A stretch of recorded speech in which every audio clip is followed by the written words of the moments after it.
नमस्ते दोस्तों, सनातनी वाइब्स में आपका स्वागत है। आज हम आपको पुरी की जगन्नाथ रथ यात्रा के एक अनोखे पहलू से रूबरू करवाने जा रहे हैं। हर साल आषाढ़ मास की द्वितीया से शुरू होने वाली यह रथ यात्रा जहां पूरे धूमधाम से निकाली जाती है, वहीं एक अनोखी परंपरा के तहत इसे एक मजार के सामने रोका भी जाता है। आखिर ऐसा क्यों होता है? इसके पीछे की पौराणिक कथा क्या है? आइए जानते हैं इस दिलचस्प कहानी को। भगवान जगन्नाथ पुरी रथ यात्रा आज से शुरू हो रही है और इस रथ यात्रा को एक बार मजार के सामने रोका जाता है। ऐसे में जानते हैं कि इसके पीछे की क्या कहानी है। हर साल आषाढ़ मास की द्वितीया को रथ यात्रा शुरू होती है और पुरी में यह सबसे बड़े फेस्टिवल में से एक है।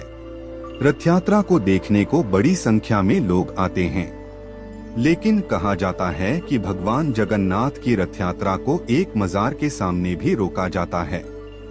ऐसे में सवाल है कि आखिर भगवान जगन्नाथ की रथ यात्रा को मजार के सामने क्यों रोका जाता है और ऐसा करने के पीछे क्या कहानी है।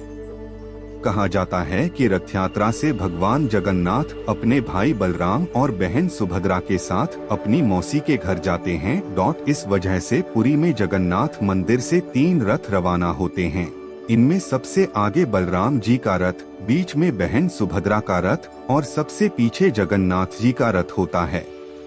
मान्यता है कि एक बार भगवान जगन्नाथ की बहन सुभद्रा ने उनसे नगर देखने की इच्छा जाहिर की, तो वो उन्हें भाई बलभद्र के साथ रथ पर बैठाकर ये नगर दिखाने लाए थे। कहा जाता है कि इस दौरान वो भगवान जगन्नाथ की अपने मौसी के घर गुंडिचा भी पहुँचे और वहाँ पर 7 दिन ठहरे थे।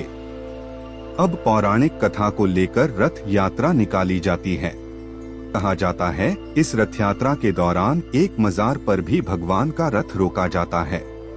यह मजार ग्रैंड रोड पर करीब 200 मीटर आगे है और जैसे ही ये रथ वहां से गुजरता है तो दाहिनी ओर एक मजार है जहां इसे रोका जाता है। यहाँ कुछ देर रथ के रुकने के बाद फिर रथ आगे बढ़ता है। अब जानते हैं आखिर भगवान जगन्नाथ के रथ को यहाँ क्यों रोका जाता है। इसके पीछे कुछ पौराणिक कथाएं हैं। द क्विटन की एक रिपोर्ट के अनुसार जहांगीर के वक्त एक सूबेदार ने ब्राह्मण विधवा महिला से शादी कर ली थी और उसके एक पुत्र हुआ जिसका नाम सालबेग था।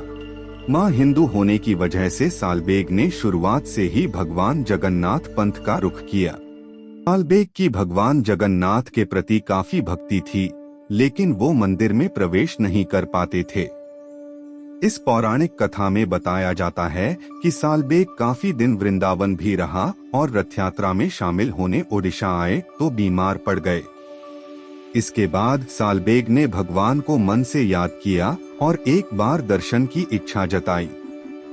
इस पर भगवान जगन्नाथ खुश हुए और उनका रथ खुद ही सालबेग की कुटिया के सामने रुक गई। वहां भगवान ने सालबेग को पूजा की अनुमति दी। सालबेग को सम्मान देने के बाद ही भगवान जगन्नाथ का रथ आगे बढ़ा।